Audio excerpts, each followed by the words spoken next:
万万没想到，把山药放进破壁机，出锅瞬间变美食。我家每周至少要吃3次，营养又美味。下面分享一下详细做法。准备一个大碗，里面加入350克小米，然后加水清洗一下，洗掉表面的灰尘。换水清洗一遍就可以，不需要清洗多次。洗干净以后把水倒出，再加入干净水浸泡。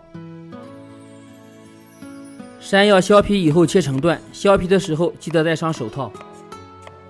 一共150克到破壁机里面，然后把泡好的小米控干水分以后加进去，加入200克清水，按果蔬模式打碎，记得不要加热，尽量打碎一点，越碎越好。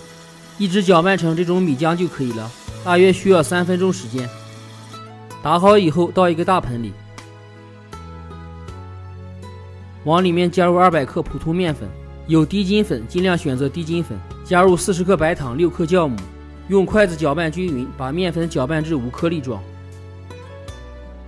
我这个用的是低筋面粉，如果是高筋面粉的话，尽量不要顺一个方向搅拌，搅拌至比较细腻，比酸奶略稠一点就可以了。盖上盖子或者封上保鲜膜，醒发至2倍大。醒发好以后打开看一下，里面都是蜂窝状，醒发成这个效果最好。接着再搅拌一下，排出里面的气体，一定要多搅拌一会儿，把里面的空气完全排干净。再次搅拌成醒发前的体积就可以了。处理好以后先备用。准备几个小碗，擦干水分以后刷少量食用油，尽量选择薄一点的瓷碗，不要用不锈钢碗。把面糊倒进去，8分满就可以。山药和小米营养价值都非常高，尤其是小朋友要多吃一点。